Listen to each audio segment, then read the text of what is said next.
की हाल चाल सत श्री अकाल के मोनाचे खम्मा घनीसा guys, welcome back to your own channel Dimagi Kasrat. तो गाइस आज की इस वीडियो में हम डिस्कस करने वाले हैं चैप्टर नंबर 3 इलेक्टोरल पॉलिटिक्स। तो गाइस सबसे पहले हमारे अंदर क्वेश्चन ये आता है, what is election, why do we need election.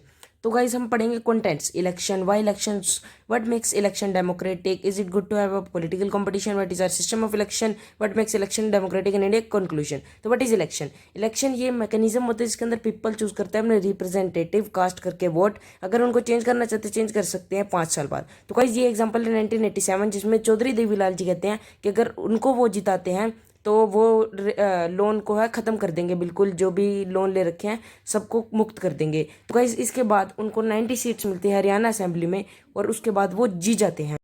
तो गाइस जब 1991 में फिर से होते हैं इलेक्शंस तब वो हार जाते हैं। ये दिखाता है कि अगर कोई पार्टी पावर में है तो उसके पास फेयर चांस है कि वो अगली बार हार सकती है। तो गाइस इसमें दिखाया गया है कि हम सब वोट कर सकते हैं, ठीक है। वाई इलेक्शंस, इलेक्शन जो है टेक प्लेस करते हैं रेगुलरली हर डेमोक्रेसी में। लगभग 100 से भी ज़्यादा कंट्रीज जो है वो इलेक्शन करती है पीपल चूज करने के लिए, पीपल के रिप्रेजेंटेटिव को, जो कि बहुत अच्छी बात है इलेक्शंस के लिए। नेक्स्ट, लेकिन हमें चाहिए क्यों इलेक्शन? एक रूल है पीपल का जो पॉसिबल नहीं है बहुत सारे, मतलब इसके अंदर दिखाया गया है कि इतना मुश्किल है कि मतलब सारे एक साथ बैठ के डिसीजंस नहीं ले सकते, इसीलिए इलेक्शंस बहुत ज़्यादा ज़रूरी है। ये पॉसिबल तो है कि हम सभी बैठ के ले सकते हैं, लेकिन इसके अंदर बहुत ज़्यादा टाइम लगेगा और हमारी स्किल्स भी इसके अंदर परफॉर्म नहीं हो पाएगी। और जो भी हम अपने आप को प्रोडक्टिव चीज़ें देना चाहते हैं हम अपने कंट्री को, वो हम नहीं दे पाएंगे और सारा का सारा जो भी हमारी मेहनत है वो पानी फिर जाएगा। और ये बिल्कुल भी पॉसिबल नहीं है कि एक साथ बैठ के इतने सारे लोग करें, इसीलिए इलेक्शंस का होना बहुत ज़्यादा ज़रूरी है। तो इलेक्शन के अंदर वोटर बहुत सारी चॉइस बनाते हैं, जैसे कि वो कौन उनके लिए कौन लॉज बनाएगा, कि वो कौन फॉर्म करेगा गवर्नमेंट और कौन कौन से डिसीजन लेगा, कौन चूज़ करेगा पार्टी को, किसकी पॉलिसी जो है गाइड करेगी गवर्नमेंट को, और लॉ मेकिंग। बहुत सारी चॉइसेस है जो वोटर्स अपने मेक करते हैं इलेक्शंस के दौरान।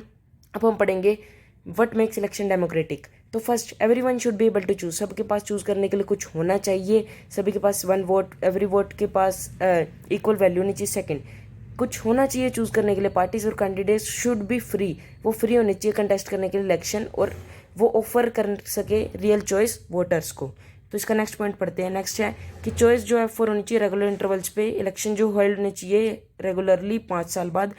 चौथा कि जो पीपल लोगों ने चूज़ किया है वो इलेक्टेड होना चाहिए, और इलेक्शन जो कंडक्ट होने चाहिए फ्री और फेयर मैनर में, जहाँ पे पीपल चूज़ करे, जहाँ पे उसकी रियल विश हो, उसको कोई फोर्स करके चूज़ ना कराया जाए या फिर कुछ भी करके चूज़ ना कराया जाए, बिल्कुल फेयर होनी चाहिए। नेक्स्ट, ये अच्छा है क्या कि पॉलिटिकल कंपटीशन, इलेक्शन जो है all about political competition. Yes, कि कंपटीशन जो है टेक्स करता है हर most of this form is the competition among political parties, के बीच में कंपटीशन होता है कॉन्स्टिट्यूशन लेवल पे, ये फॉर्म करते हैं कंपटीशन अमंग सेवरल कैंडिडेट। अगर कोई कंपटीशन नहीं होगा तो इलेक्शन पॉइंटलेस हो जाएगा। लेकिन अच्छा है क्या कि अगर है, लेकिन ये इसकी बहुत सारे डिमेरिट्स भी है, क्योंकि ये फैक्शनलिज्म, डिसयूनिटी मतलब ग्रुपिज्म का वो बना देता है। हर लोकेलिटी में कई सारे पार्टीज और लीडर एक दूसरे के खिलाफ लेवल एलिगेशन लगाते हैं, पार्टी और कैंडिडेट डर्टी ट्रिक्स करते हैं इलेक्शन जीतने के लिए।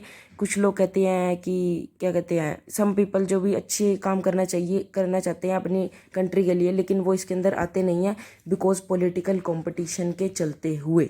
नेक्स्ट टॉपिक चलते हैं। इलेक्शन क्या, हमारे सिस्टम क्या इलेक्शन का, लोकसभा विधानसभा इलेक्शन है 5-5 साल वाले होते हैं। After 5 years the term of all elected representative comes to an end, Lok Sabha और Vidhan Sabha stand dissolve, election are held in, सभी कॉन्स्टिट्यूशन में हेल्ड होते हैं same other on the same day within few days, उसको जनरल इलेक्शन करते हैं।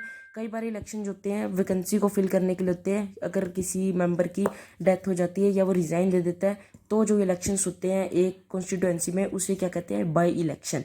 तो let's move on to the next topic, electoral constituencies. हमारी कंट्री में भी हम करते हैं follow area based system of representation.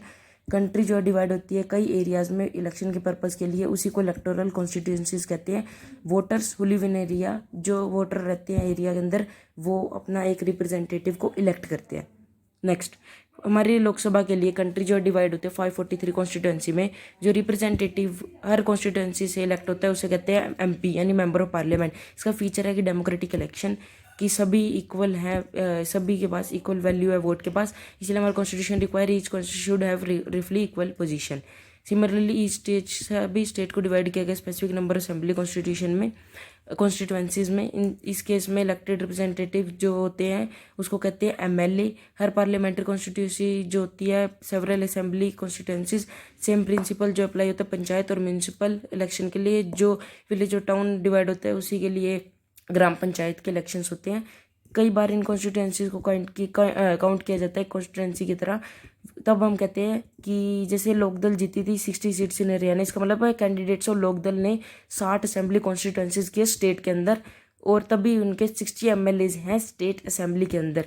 ये चीज़ समझने वाली है एमएलए और एमपी के बीच की।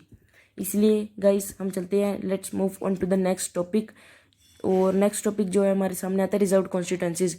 हमारे कॉन्स्टिट्यूशन मेकर्स ने सोचा था कि जो मतलब पीछे जो रह रहे हैं लोग उनके लिए भी आगे आने के लिए वो होना चाहिए कुछ तरीका। इसीलिए हमारे लोकसभा के अंदर 79 सीट्स जो रिजर्व होती है शेड्यूल कास्ट के लिए, और 41 जो होती है वो शेड्यूल ट्राइब के लिए। इसीलिए उन्होंने सोचा था कि इनके लिए बनी चाहिए। वुमेन के लिए भी जो है लोकसभा के अंदर बहुत सारी सीट्स जो है रिजर्व की जाती है। Let's move on to the next question. Voters list.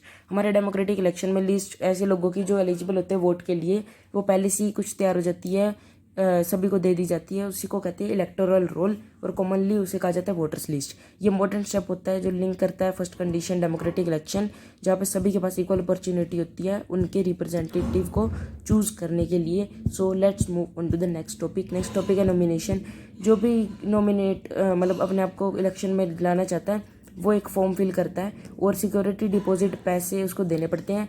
इसीलिए और उसको अपनी बहुत सारी चीज़ों को बताना पड़ता है कि उसके ऊपर कोई क्रिमिनल केसेस तो नहीं है, उसके सेट्स और लाइबिलिटीज़ के बारे में बताना पड़ता है, एजुकेशन क्वालिफिकेशन, ये सब अपॉर्चुनिटी देता है वोटर्स को कि उन्हें पता चले कि जिस बंदे को जिसको भी वो चूज़ कर रहे हैं वो आखिरकार है कैसा। तो नेक्स्ट, यूनिवर्सल एडल्ट फ्रेंचाइज। इस प्रैक्टिस में it means that everyone should have one vote and one vote should have equal value. या पढ़ सकते हैं कि किस किस के पास लोकसभा कॉन्स्टिट्यूएंसीज कौन कौन सी स्टेट के पास कितनी है। Next, election campaigning. लोग अपने अपने आप को वोट लेने के लिए बहुत सारे इलेक्शन करते हैं, जैसे भाषण देना, एडवर्टाइजमेंट, टेलीविज़न पे आना, न्यूज़पेपर, रैली निकालते हैं, बहुत कुछ करते हैं इलेक्शन के लिए ताकि उनको वोट मिले। वही सब कुछ इसके अंदर दिखाया गया है कि ये जो है 2 हफ्ते पहले कर दिया जाता है अनाउंसमेंट जो होती है कैंडिडेट्स की, ताकि वो अपने वोट्स मांग सके। इस पीरियड में कैंडिडेट्स और वो कोई भी पॉलिसीज़ को नहीं निकाल सकते, बस अपने प्रति वो कर सकते हैं कि अगर मैं इलेक्शन जीतता हूँ तो आपके साथ ये करूँगा, तो आपको मतलब आपकी कंट्री को बढ़िया बनाऊंगा। ये देखो गाइस, ये सारा दिखाया गया है। इसके अंदर सारी एडवर्टाइजमेंट चल रही है, रैली हो रही है, भाषण हो रहा है, ये सब दिखा रहा है कि इलेक्शन कैंपेनिंग कैसे होती है। और गाइस इसी के अंदर वो बताते हैं कि हम आपकी कंट्री को मतलब प्रोडक्टिव बनाएंगे, बढ़िया बनाएंगे, हमारी कंट्री आगे होगी। ऐसे इलेक्शन जो नो पार्टी और कैंडिडेट्स कुछ नहीं कर सकते, ब्राइब और थ्रेटन, इसका मतलब है रिश्वत नहीं मांग सकती, अपील नहीं कर सकती कास्ट और रिलीजन के नेम पे, गवर्नमेंट रिसोर्स को यूज़ नहीं कर सकती, 20 लाख से ज़्यादा नहीं कर सकती असेंबली इलेक्शन में, और कोई प्लेस ऑफ वर्शिप नहीं कर सकती इलेक्शन प्रोपेगेंडा के लिए, गवर्नमेंट व्हीकल को यूज़ नहीं कर सकती, एयरक्राफ्ट ऑफिशियल को। इलेक्शन अगर अनाउंस हो जाए तो वो कोई भी पॉलिसी नहीं निकालेगा अपनी कि जिसके अंदर उसको लोगों को फ़ायदा हो। इलेक्शन डेमोक्रेटिक कैसे बनते हैं हमने पढ़ तो लिया। अनफेयर प्रैक्टिसेस इलेक्शन में, जैसे इंक्लूजन ऑफ फॉल्स नेम्स, मतलब अच्छे नामों का हटा देना और जेन्युइन नेम को बाहर कर देना। मिसयूज़ होते हैं गवर्नमेंट फैसिलिटीज़ का और ऑफिशियल्स का रूलिंग पार्टी के द्वारा। एक्सेस ज़्यादा यूज़ रिच कैंडिडेट्स और big parties. Intermediation of voters. तो इंडिपेंडेंट इलेक्शन कमीशन, हमारी कंट्री में जो इलेक्शन हेल्ड करता है वो होता है इलेक्शन कमीशन।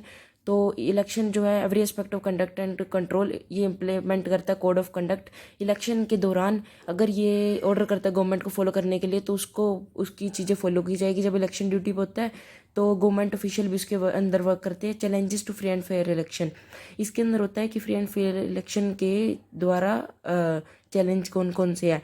तो इसके अंदर कैंडिडेट्स और party with a lot of money जो होते हैं वो करते हैं, मतलब क्या कहते हैं, छोटे जो इंडिपेंडेंट पार्टी होती है उनके प्रति उनको नीचे दिखाते हैं। Some parts of country candidates with criminal collection जो होते हैं वो पुश करते हैं कि मतलब वो ज़्यादा पावरफुल हैं।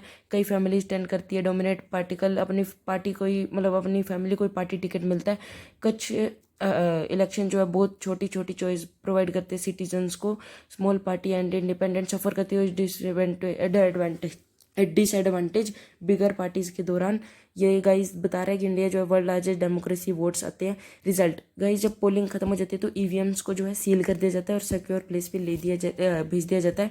कुछ दिनों बाद एक फिक्स डेट को सारी ईवीएम को खोला जाता है और उसके अंदर गिना जाता है। एजेंट्स जो आते हैं वो देखते हैं कि कितना आया। तो गाइज हम पढ़ते हैं कंक्लूजन। ये चैलेंज एग्जिस्ट करते हैं इंडिया में नहीं बल्कि बहुत सारे एस्टेब्लिश डेमोक्रेसी में।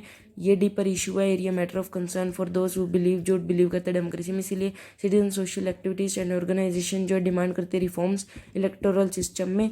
सो गाइज जय हिंद, जय भारत, थैंक यू गाइज। आज का आपका ये होमवर्क रहेगा कि आपको इलेक्शंस के बारे में